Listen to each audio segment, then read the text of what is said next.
Hello નમસ્કાર વિદ્યાર્થી મિત્રો, હું પાર્થ આપ સર્વેનું પ્રોક્સિમા ફિઝિક્સ ચેનલ ઉપર હાર્દિક સ્વાગત કરું છું. તો મિત્રો, વેક્ટર સિરીઝની અંદર આજે આપણે લેક્ચર નંબર 8 લઈને આવ્યા છીએ, જેની અંદર ભણવાના છીએ એક્સિયલ વેક્ટર, મતલબ કે અક્ષીય સદિશ, જે ડોટ પ્રોડક્ટ અને ક્રોસ પ્રોડક્ટ માટે ખૂબ જ મહત્વનો ટોપિક છે. બરાબર, નાનો ટોપિક છે, આની અંદરથી કોઈ પીવાયક્યુ છે નહીં, કોઈ ક્વેશ્ચન્સ પૂછાતા નથી, પણ આના ઉપયોગથી આપણે ક્રોસ પ્રોડક્ટ અને ડોટ પ્રોડક્ટને બહુ આરામથી સમજી શકીએ છીએ. તો શરૂઆત કરીએ આપણા ટોપિકની. બરાબર છે, બહુ જ નાનો સુંદર ટોપિક છે, બહુ મજા આવે એવો ટોપિક છે. જે કિસ્સાઓ તમે ક્યારે વિચારે ના હોય એવા કિસ્સા આની અંદર પણ આપણે આજે જોઈએ છીએ. બરાબર છે, તો પહેલા તો પેપર અને પેન કાઢો, હેડિંગ લગાવો. જે લોકો નોટ નથી બનાવતા એ લોકો માટે ટેલિગ્રામ લિંક નીચે ડિસ્ક્રિપ્શનમાં મૂકેલી છે, ત્યાંથી જે તે લેક્ચરની નોટ ડાઉનલોડ કરી શકાય છે. ઓકે, તો શરૂઆત કરીએ લેક્ચરની. તો પહેલા ટોપિકનું હેડિંગ લગાવી દેજો પેજ ઉપર જો નોટ બનાવતા હોય તો, અક્ષીય સદિશ. અને આની અંદર આપણે આજે રોટેશનલ મોશન વિશે થોડો અભ્યાસ કરવાના છીએ, એટલે કે ભ્રમણ કરતા પદાર્થો. બરાબર છે, ભ્રમણ કરતા પદાર્થો. ઓકે, સમજો. અહીંયા પહેલા તો અક્ષીય સદિશ કોને કહેવાય અને કઈ રીતે ને કઈ દિશામાં હોય, આપણે એ સમજવું છે. બરાબર છે ને? તો શરૂઆત કરીએ ટોપિકની. સમજવું છે આપણે અક્ષીય સદિશ. અક્ષીય સદિશ એટલે આપણે એને કહીએ છીએ એક્સિયલ વેક્ટર. શું કહીશું આપણે આને? Axial vector. હવે આ એક્સિયલ વેક્ટર શું છે સમજો. અહીંયા કોઈ પદાર્થ ભ્રમણ ગતિ કરતો હોય અથવા તો કોઈ પદાર્થ ભ્રમણ કરતો હોય. માની લો કે આપણી જોડે એક પદાર્થ છે આ રીતે. બરાબર છે ને? આ પદાર્થ આ કોઈ એક અક્ષને અનુલક્ષીને આમ ગોર ગોર ગોર ગોર ભ્રમણ કરે છે. બરાબર છે ને? તો આ ભ્રમણ ગતિ જે છે એની અસર કેવી હોય, એ અસર દર્શાવવી હોય. બરાબર છે ને? તો આપણે અક્ષીય સદિશની જરૂર પડે, અને એ અક્ષીય સદિશ એ આ ભ્રમણ કરતા પદાર્થની ભ્રમણ અક્ષ ઉપર હોય. બરાબર છે ને? અને અક્ષને સમાંતર હશે. હવે એ નીચેની બાજુ હોય કે ઉપરની બાજુ હોય, તો ભ્રમણ ગતિની દિશા ઉપરથી ખબર પડશે. ઓકે મિત્રો, તો થોડી ઘણી આપણને આઈડિયા તો આવી જશે કે શું છે વસ્તુ. જુઓ અહીંયા, એવા સદિશ કે જે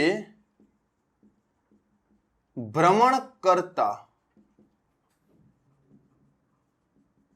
પદાર્થોની અસરને દર્શાવે છે. બરાબર છે ને? કેવા સદિશો બેટા? એવા સદિશો કે જે ભ્રમણ કરતા પદાર્થોની અસર દર્શાવે છે. બરાબર છે? બીજી વસ્તુ કે એમની દિશા કઈ બાજુ હોય એ સમજીએ. બરાબર છે? અને તેવા સદિશોની દિશા ભ્રમણ અક્ષ પર અને ભ્રમણ અક્ષ પર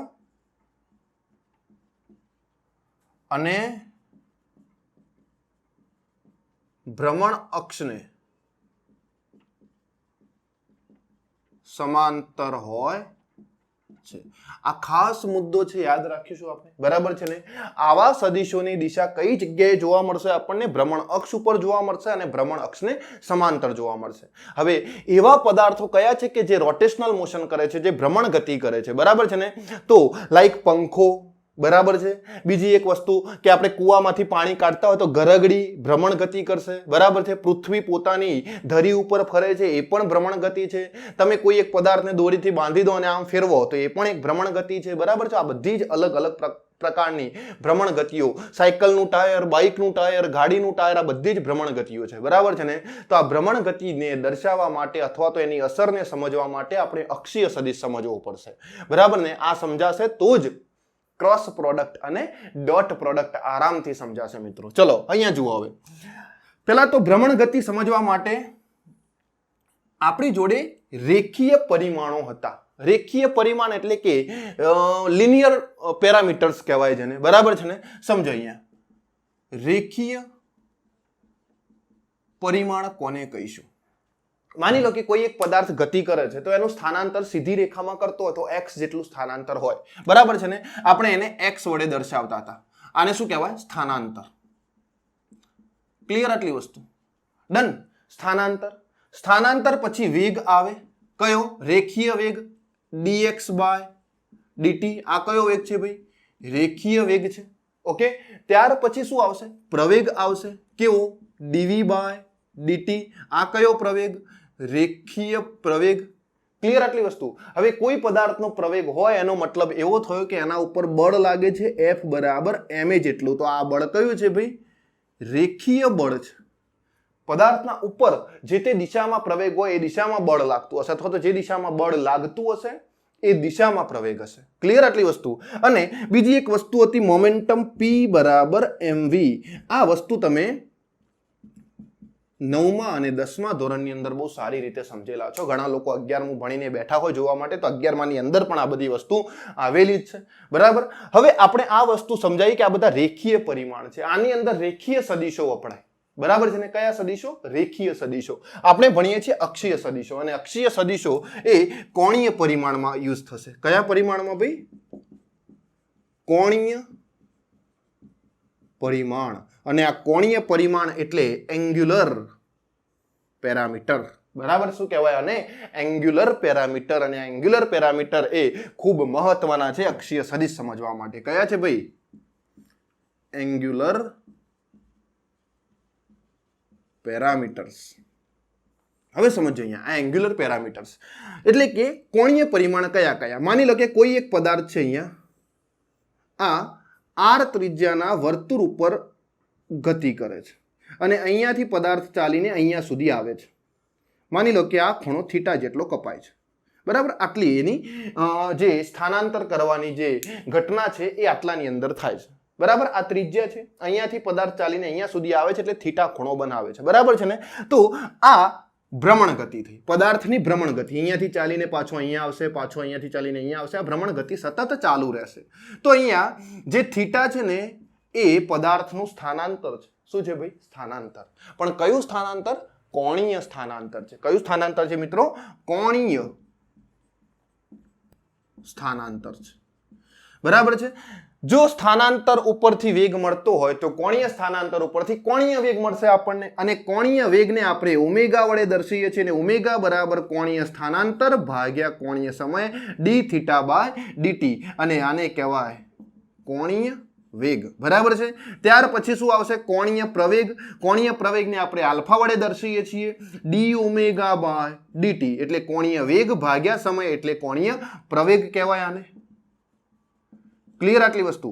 અને જે રીતે રેખીય બળ હોય, બરાબર છે ને, રેખીય પેરામીટરની અંદર જો રેખીય બળ લાગતું હોય તો એ જ કન્ડિશન માટે અહીંયા કોણીય પેરામીટરમાં રેખીય નહીં પણ કોણીય બળ લાગે, જેને આપણે ટોર્ક કહીએ છીએ, ને ટોર્ક બરાબર I ઇન્ટુ આલ્ફા લખીએ છીએ. બરાબર છે ને? એટલે કે ટોર્ક બરાબર I અને પ્રવેગ. આ ભાઈ I શું છે?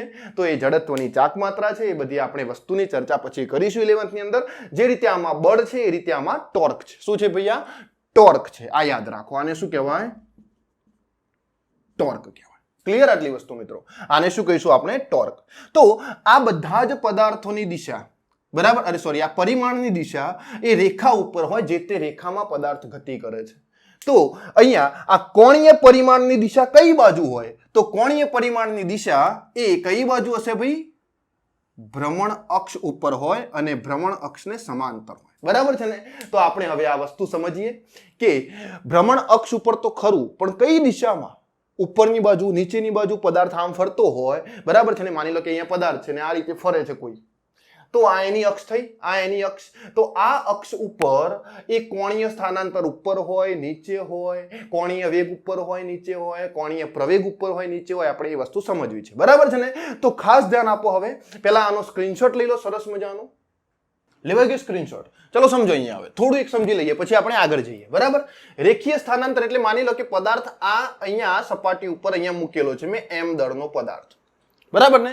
હવે એ આ દિશામાં ગતિ કરે છે તો આનો સદિશ આ દિશામાં થાય. વેગનો, પ્રવેગનો કહી દો તમે. બરાબર છે? પછી સ્થાનાંતરનો કહી દો. તો પદાર્થ જે દિશામાં ગતિ કરતો હોય એ બધા જ સદિશો એના એ દિશામાં મળશે આપણને. ક્લિયર આટલી વસ્તુ? પણ અહીંયા ભ્રમણ ગતિની અંદર, કોણીય ગતિની અંદર આ વસ્તુ થોડી અલગ છે. આપણે એને સમજીએ. ચલો સ્ક્રીનશોટ લેવાઈ ગયો છે, આને સાફ કરું છું. હવે સમજો. અહીંયા પહેલા તો કોણીય ગતિ બે રીતે થશે.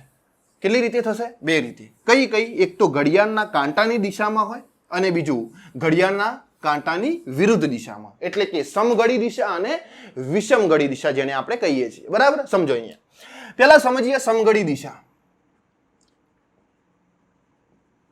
સમજો અહીંયા ખાસ મિત્રો, સમઘડી દિશા જેને કહેવાય ક્લોકવાઇઝ ડાયરેક્શન. કઈ દિશા? Clockwise direction. અને ત્યાર પછી આપણને અહીંયા મળે છે વિષમઘડી દિશા. કઈ દિશા ભાઈ? વિષમઘડી દિશા, જેને આપણે કહીએ છીએ એન્ટી ક્લોકવાઇઝ ડાયરેક્શન. શું કહીએ છીએ આપણે? Anti clockwise direction. બરાબર છે. આ વસ્તુ આપણે ખાસ સમજવી જરૂરી છે. સમજો હવે અહીંયા પદાર્થ માની લો કે અહીંયા મેં એક પદાર્થની ભ્રમણ ગતિ દર્શાવી છે અને એ પદાર્થ સમઘડી દિશામાં ફરે છે. આ એનું કેન્દ્ર છે. એટલે પદાર્થ સમઘડી દિશામાં ફરે એટલે ઘડિયાળના કાંટાની દિશામાં 12 1 2 3 4 એ રીતે ફરશે, જેને આપણે કઈ દિશા કહીએ છીએ? ક્લોકવાઇઝ ડાયરેક્શન કહીએ. એટલે પદાર્થની ડાયરેક્શન કઈ હશે? આ ડાયરેક્શન હોય તો એને શું કહેવાય? આ ક્લોકવાઇઝ ડાયરેક્શન. બરાબર છે. અને બીજી વસ્તુ કે આ પદાર્થની ભ્રમણ અક્ષ કઈ જગ્યાએ હોય? તો પદાર્થ જે પાથ ઉપર ગતિ કરે છે એ પાથના કેન્દ્રમાંથી, આ પથ ઉપર ગતિ કરે છે વર્તુળાકાર પથ ઉપર, તો આ પથના કેન્દ્રમાંથી એક કાલ્પનિક અક્ષ પસાર કરીએ આપણે. બરાબર છે ને? માની લો કે અહીંયા આ રીતે એક અક્ષ છે. ઓકે, આ અક્ષ. હવે આ પદાર્થની કાલ્પનિક અક્ષ થઈ, તો જે સદિશ આપણે દર્શાવવો છે એ સદિશ કઈ જગ્યાએ હશે? આ કાલ્પનિક અક્ષ ઉપર હશે અને અક્ષને સમાંતર હશે. બરાબર છે. આને શું કહેવાય? ભ્રમણ અક્ષ કહેવાય. શું કહીશું ભાઈ આપણે આને? ભ્રમણ અક્ષ. પદાર્થ આમ ફરે છે તો ભ્રમણ અક્ષ ઉપર આ રીતે દિશા દર્શાવી હોય તો દર્શાવી શકાય. આ પદાર્થની ઓમેગા જેટલી ઝડપ છે. ઓમેગા એટલે આને શું કહેવાય? કોણીય વેગ. ક્લિયર? આટલી વસ્તુ સમજાઈ ગઈ. કોણીય વેગ ક્યારે મળે? તો પદાર્થ થીટા જેટલું કોણીય સ્થાનાંતર કરે ત્યારે મળશે. હવે સમજો અહીંયાથી, એવું જરૂરી નથી કે પદાર્થની સમઘડી દિશા આ રીતે જ બતાવેલી હોય. માની લો કે આ રીતે હોઈ શકે, આમ ફરતો હોય પદાર્થ, તો આની કાલ્પનિક અક્ષ અહીંયાથી પસાર થતી હશે. ક્લિયર આટલી વસ્તુ? ઓકે, પદાર્થ આ રીતે રોટેશનલ મોશન કરે છે. ડન. તો આ પણ દિશા કઈ છે ભાઈ? સમઘડી દિશા છે. કઈ દિશા છે? આ સમઘડી. તો આ સમઘડી દિશા હોય તો પદાર્થના જોડે શું હશે? કોણીય વેગ હશે. અને એ કોણીય વેગ કઈ દિશામાં હશે એ આપણે પછી સમજીએ. ક્લિયર આટલી વસ્તુ? તો આ કઈ દિશાઓ થઈ ભાઈ? સમઘડી. અને આ પદાર્થની દિશાને દર્શાવી હોય તો આપણે આ રીતે પણ દર્શાવી શકીએ છીએ. ક્લિયર આટલી વસ્તુ? અહીંયા આને શું કહેવાય? આની ભ્રમણ અક્ષ કહીશું આપણે. શું કહીશું આપણે? આની ભ્રમણ અક્ષ કહીશું. ચલો અહીંયા આવી જઈએ હવે વિષમઘડી. વિષમઘડી એટલે ઘડિયાળના કાંટાની વિરુદ્ધ દિશાની ગતિ. સમજો અહીંયા માની લો કે અહીંયા એક પદાર્થ વર્તુળાકાર ગતિ કરે છે. બરાબર છે? અહીંયા કોઈ એક પદાર્થ આપણને આપેલો છે. અહીંયા આપણને કોઈ એક પદાર્થ આપેલો છે અને વર્તુળાકાર ગતિ કરે છે, તો એની ગતિ કઈ દિશામાં હશે ભાઈ? આ રીતે ઊંધી. ઘડિયાળનો કાંટો આમ ફરતો હોય તો આ આમ ફરશે પદાર્થ, અને આની કાલ્પનિક અક્ષ અહીંયાથી પસાર થતી હશે. આ એન્ટી ક્લોકવાઇઝ દિશા થઈ. કઈ દિશા થઈ ભાઈ? આ એન્ટી ક્લોકવાઇઝ દિશા થઈ. બરાબર છે ને? અને બીજી વસ્તુ સમજો, આ પદાર્થની ભ્રમણ અક્ષ એ એના કેન્દ્રમાંથી પસાર થતી હશે. બરાબર છે? ભ્રમણ કરતા પદાર્થની ભ્રમણ અક્ષ અહીંયા કેન્દ્રમાંથી પસાર થતી હશે. ઓકે, તો આ પદાર્થ આમ ફરે છે એટલા માટે મેં આ દિશા બતાવી છે. અહીંયા ઓમેગા બરાબર છે, કોણીય વેગ હશે. ઓકે, આટલી વસ્તુ શું હશે ભાઈ? કોણીય વેગ. અને આ જે અક્ષ છે એને કઈ અક્ષ કહેવાય? ભ્રમણ અક્ષ કહીશું આપણે. બરાબર છે ને? આ ભ્રમણ અક્ષ એ એન્ટી ક્લોકવાઇઝ ગતિ કરતા પદાર્થ માટે છે. કયા પદાર્થ માટે છે ભાઈ? એન્ટી ક્લોકવાઇઝ ગતિ કરતા પદાર્થ માટે. એવું જરૂરી નથી કે આ રીતે જ એની દિશા હોય. માની લો કે પદાર્થ આ રીતે ગતિ કરે છે. ઓકે, આ રીતે એટલે કઈ? આ એન્ટી ક્લોકવાઇઝ. સમજાય આટલી વસ્તુ? આ કઈ દિશા થઈ ભાઈ? પદાર્થના ગતિની એન્ટી ક્લોકવાઇઝ. બરાબર છે ને? આને કહેવાય એન્ટી ક્લોકવાઇઝ ભાઈ. સમતલમાં ફરતો હોય કોઈ પદાર્થ, આમ પણ પદાર્થ ફરી શકે, પદાર્થ આમ પણ ફરી શકે, પદાર્થ આમ પણ ફરી શકે. બરાબર છે ને? એ ગમે તે બાજુ ફરી શકે ભાઈ. એનો મતલબ એવો નથી કે આપણે અહીંયા દિશા નક્કી ના કરી શકીએ.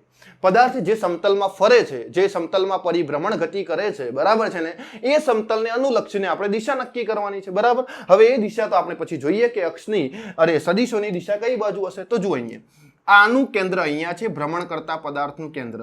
તો આ કેન્દ્રમાંથી એક અક્ષ પસાર થશે, બરાબર છે ને, અને પદાર્થ એન્ટી ક્લોકવાઇઝ ગતિ કરે છે આ રીતે, બરાબર. આ એન્ટી ક્લોકવાઇઝ દિશા થઈ આની. એન્ટી ક્લોકવાઇઝ દિશામાં ઓમેગા જેટલી ઝડપ છે, જેને આપણે કોણીય વેગ કહીએ છીએ. શું કહીએ છીએ આપણે? કોણીય વેગ.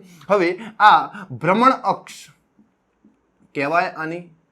પદાર્થ જે અક્ષને અનુલક્ષીને ગતિ કરે એને એની ભ્રમણ અક્ષ કહેવાય, બરાબર છે. પદાર્થ જે અક્ષને અનુલક્ષીને ભ્રમણ ગતિ કરશે એ અક્ષને આપણે ભ્રમણ અક્ષ કહીએ છીએ. ઓકે મિત્રો, આનો સ્ક્રીનશોટ લઈ લો સરસ મજાનો, અને આપણે હવે નિયમ સમજીએ કે આની અંદર કયા નિયમો હશે. સમજો, હવે અહીંયા ધ્યાન આપો, ખાસ સમજજો. પદાર્થ અહીંયા હતો શરૂઆતમાં આ જગ્યાએ, અને ગતિ કરીને અહીંયા પહોંચ્યો છે. આને કહી દે થીટા ખૂણો, બરાબર છે.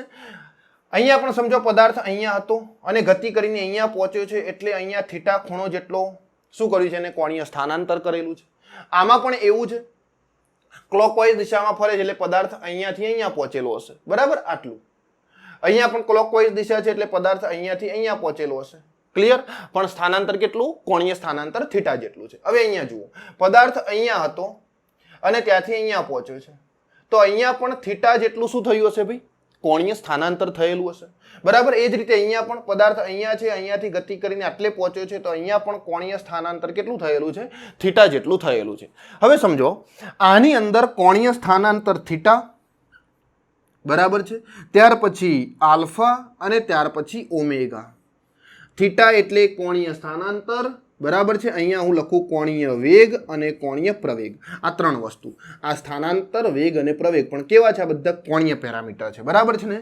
તો આ બધા જો પદાર્થ ક્લોકવાઇઝ દિશામાં ગતિ કરે, ક્લોકવાઇઝ દિશામાં ગતિ કરે, બરાબર છે ને, ક્લોકવાઇઝ દિશામાં ગતિ કરે, તો આ બધાના અક્ષીય સદિશો એ અંદરની દિશામાં હશે. કઈ દિશામાં?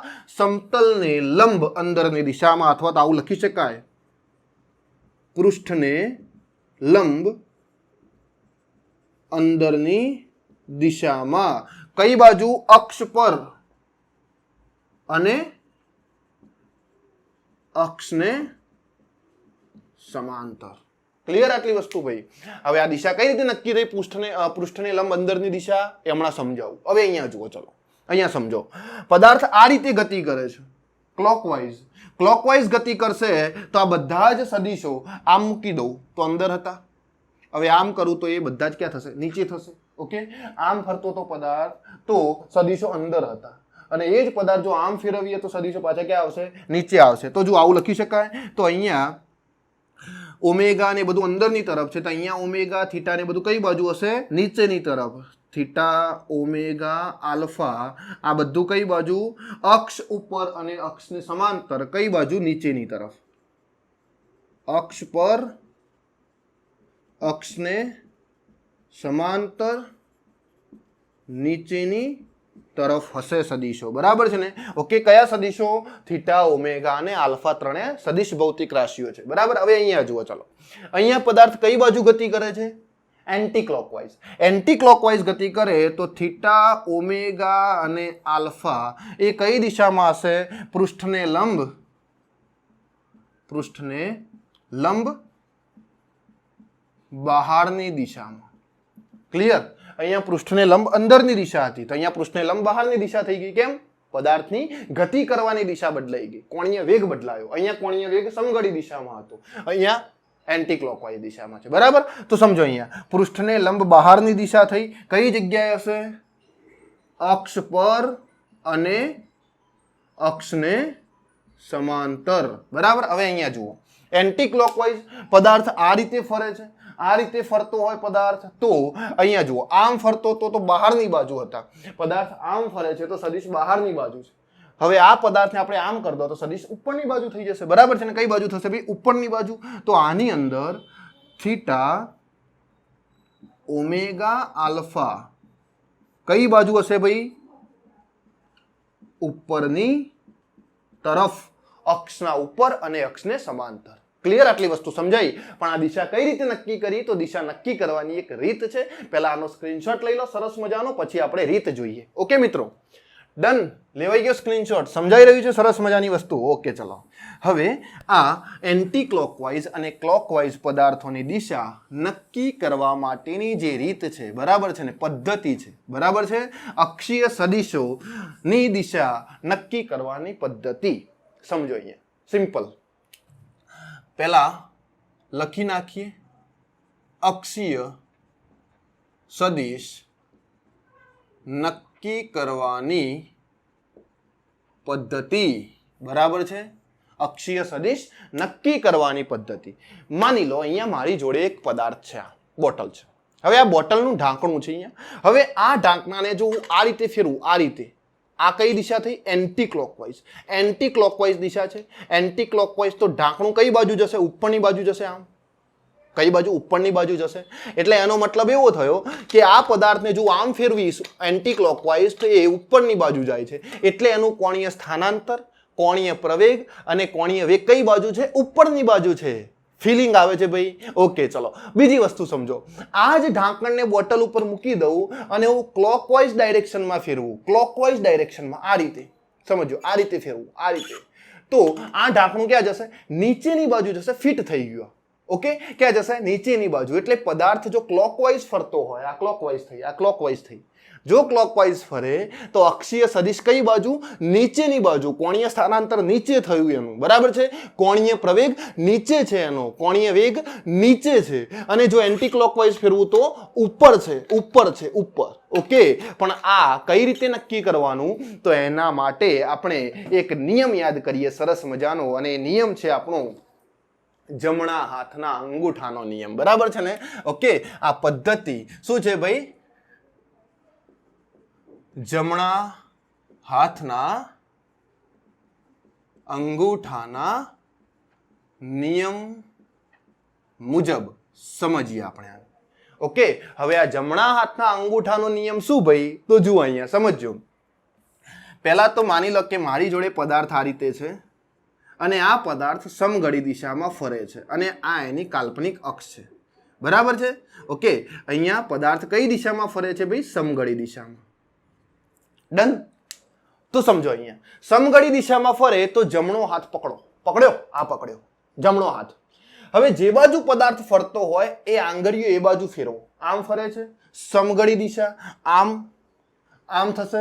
ઓકે, અને આમ ફેરવવાથી અંગૂઠો ક્યાં બને છે? નીચે. અંગૂઠો કઈ બાજુ જાય છે? નીચેની બાજુ. ઓકે, તો આ પદાર્થ સમઘડી દિશામાં ફરે છે એટલે અંગૂઠાના નિયમ મુજબ એનો કોણીય સ્થાનાંતર, કોણીય વેગ અને કોણીય પ્રવેગ અંગૂઠાની દિશામાં છે, નીચેની તરફ. આ થીટા, ઓમેગા અને આલ્ફા, બરાબર છે ને. સમજાય ભાઈ? અંગૂઠાના નિયમ મુજબ આપણે શું કર્યું? આમ ફેરવીએ પદાર્થને તો અંગૂઠો જે દિશામાં હોય એ દિશામાં એના થીટા, ઓમેગા, આલ્ફા, કોણીય વેગમાન પણ એ જ દિશામાં છે. કોણીય વેગમાનને આપણે એલ વડે દર્શાવીએ છીએ. પડી ખબર? ઓકે, સમજો બીજી વસ્તુ. માની લો કે પદાર્થ આમ ફરે છે, અહીંયા સમઘડી દિશા આ થઈ ક્લોકવાઇઝ, આની કાલ્પનિક અક્ષ અહીંયા હશે. આ રીતે ફરતો હતો તો દિશા બતાવી નીચેની તરફ, પણ આમ ફરે છે ક્લોકવાઇઝ, આમ, તો અંગૂઠો કઈ બાજુ? અંદરની બાજુ. આ અંદરની બાજુ છે, અંગૂઠો અંદરની બાજુ છે.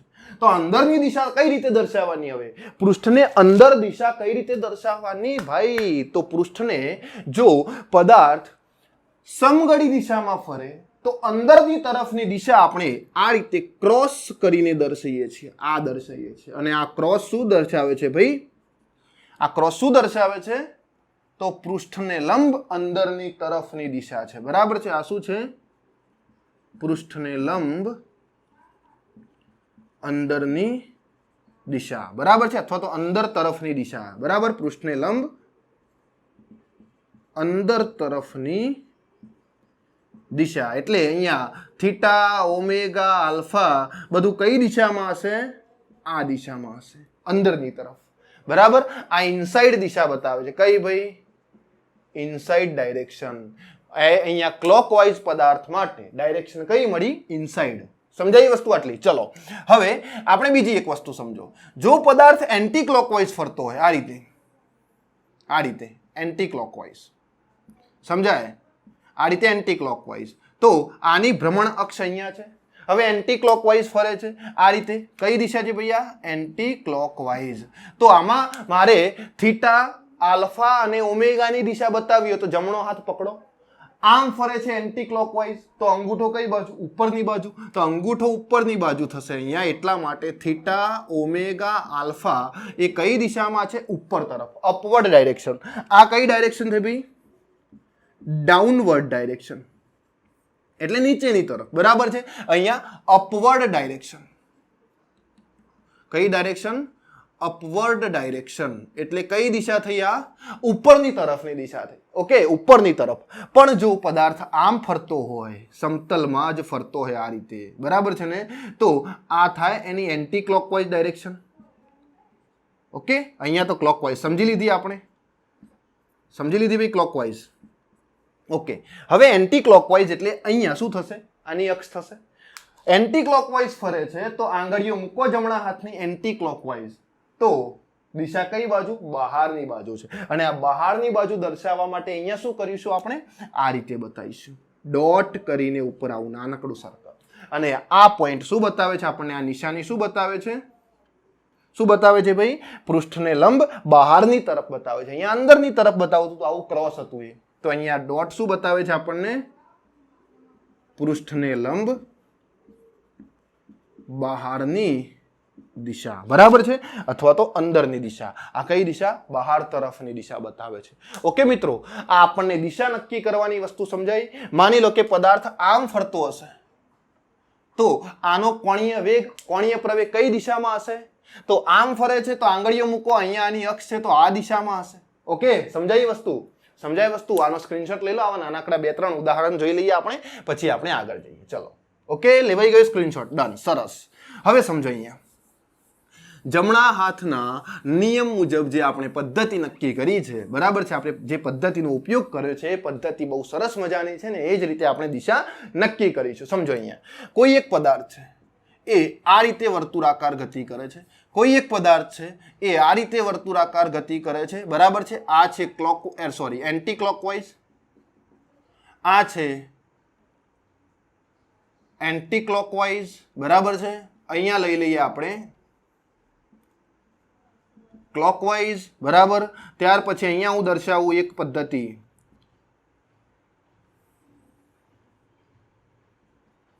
ક્લોકવાઇઝ, બરાબર, અને એક અહીંયા છે આપણી જોડે એન્ટી ક્લોકવાઇઝ. ચલો, આની અંદર અક્ષીય સદિશો કઈ દિશામાં હશે? તો એન્ટી ક્લોકવાઇઝ. તો એન્ટી ક્લોકવાઇઝ આ રીતે આંગળી મૂકો પદાર્થના ઉપર, આ રીતે, બરાબર છે. જુઓ, આ રીતે આમ અંગૂઠો ક્યાં જાય છે? બહારની તરફ. તો આના બધા જ થીટા, ઓમેગા, આલ્ફા બધા કઈ દિશામાં હશે? આ તરફ હશે. ચલો, અહીંયા એન્ટી ક્લોકવાઇઝ એટલે આમ મૂકો અંગૂઠો, એન્ટી ક્લોકવાઇઝ આમ ફરે છે, એન્ટી ક્લોકવાઇઝ આમ, એન્ટી ક્લોકવાઇઝ આમ. ઓકે, તો આના માટે દિશા કઈ હશે? આ દિશા હશે અક્ષીય સદિશની, બરાબર છે. ચલો, આ ક્લોકવાઇઝ આમ, તો આના માટે દિશા કઈ બાજુ? નીચેની તરફ હશે, બરાબર છે ને. જે રીતે આપણે બોટલનું ઉદાહરણ જોયું એ રીતે, બરાબર. સમજો અહીંયા આ બોટલને હું આમ રાખું, આમ, આની અક્ષ આ બાજુ છે અને આ ઢાંકણું ફેરવું anticlockwise, anticlockwise, anticlockwise, તો ક્યાં જશે? બહાર આવશે, બહાર આવશે. ઓકે, તો એટલા માટે દિશા આ બતાવી છે. ચલો, આને આમ મૂકી દઈએ, આને ફેરવો આ રીતે એન્ટી ક્લોકવાઇઝ, તો ક્યાં જશે? બહાર આવશે. ઓકે, ચલો, આમ રાખી દો અને ક્લોકવાઇઝ ફેરવો, આમ રાખી દો અને ક્લોકવાઇઝ ફેરવો આમ, તો ક્યાં જશે? નીચે આવશે. ક્લિયર આટલી વસ્તુ? અરે આમ રાખીને ફેરવો અને ક્લોકવાઇઝ, તો ક્યાં જશે? નીચે આવશે, નીચે આવશે. બોટલને તમે ઊંધી રાખો કે ઊભી રાખો ભાઈ, ફિઝિક્સ ના બદલાય. ઓકે, ફિઝિક્સ બદલાશે નહીં. સમજાઈ રહ્યું છે મિત્રો? ઓકે, ચલો અહીંયા આવો. હવે આને આપણે ક્લોકવાઇઝ ફેરવીએ, ક્લોકવાઇઝ ફેરવો, ક્લોકવાઇઝ, ક્લોકવાઇઝ, તો ક્યાં જશે? ક્લોકવાઇઝ. ક્લોકવાઇઝ કઈ બાજુ ભાઈ? આમ ફરે છે ક્લોકવાઇઝ, નીચેની બાજુ હશે. ડન. ક્લોકવાઇઝ છે ને, ક્લોકવાઇઝ ઉપરની બાજુ આવશે ભાઈ. ઓકે, અહીંયા એન્ટી ક્લોકવાઇઝ આમ, તો અહીંયા ક્લોકવાઇઝ કઈ બાજુ? દિશા નક્કી કરવામાં તકલીફ પડી રહી છે. ઓકે, કઈ બાજુ આવશે ભાઈ? સદિશ આમ ફરતો હોય પદાર્થ, આમ ફરતો હોય પદાર્થ, ઓકે, આમ ફરે છે પદાર્થ તો આ બાજુ, અને આમ ફરે છે પદાર્થ તો તકલીફ છે. ઓકે, આમ ફરે છે પદાર્થ તો નીચેની બાજુ, થીટા, ઓમેગા, આલ્ફા. ઓકે, ચલો અહીંયા જુઓ, અહીંયા કઈ બાજુ છે પદાર્થની અક્ષીય ગતિ? Anti clockwise. એન્ટી ક્લોકવાઇઝ એટલે કઈ બાજુ? બહારની બાજુ. અને બહારની બાજુ કઈ રીતે દર્શાવાય? આ રીતે. આ રીતે ફરતો હોય પદાર્થ, પદાર્થ અહીંયા ક્લોકવાઇઝ ફરતો હોય તો દિશા કઈ રીતે બતાવીશું? ક્લોકવાઇઝ. આમ તો અંદરની બાજુ ક્રોસ વડે. ઓકે, સો તમને આ બધા જ નાનકડા પોઈન્ટ છે જેનો સ્ક્રીનશોટ લઈ લેશો, બરાબર છે, જેથી કરીને આપણને ક્રોસ પ્રોડક્ટ અને ડોટ પ્રોડક્ટની અંદર કોઈ તકલીફ પડે નહીં. બેઝિક કોન્સેપ્ટ હું જે સમજાવવા માંગતો તે બધાને સમજાઈ ગયો હશે મિત્રો. ઓકે, તો આપણે આની અંદર કોઈ એવા ખાસ એક્ઝામ્પલ નથી, પણ આ વસ્તુના ઉપયોગથી, આ ટોપિકના ઉપયોગથી આપણે ક્રોસ પ્રોડક્ટ અને ડોટ પ્રોડક્ટ સમજીએ છીએ. ઓકે મિત્રો, તો મળીએ નેક્સ્ટ લેક્ચરની અંદર ડોટ પ્રોડક્ટ અને ક્રોસ પ્રોડક્ટ લઈને. ઓકે મિત્રો, તો ત્યાં સુધી લેક્ચર જે લોકો જોવા માંગે છે એમના સુધી આપણી લિંક પહોંચાડી દઈશું, બરાબર છે, અને સરસ મજાની તૈયારી કરતા રહીશું, બરાબર. તો મળીએ નેક્સ્ટ લેક્ચરની અંદર, ત્યાં સુધી બાય બાય.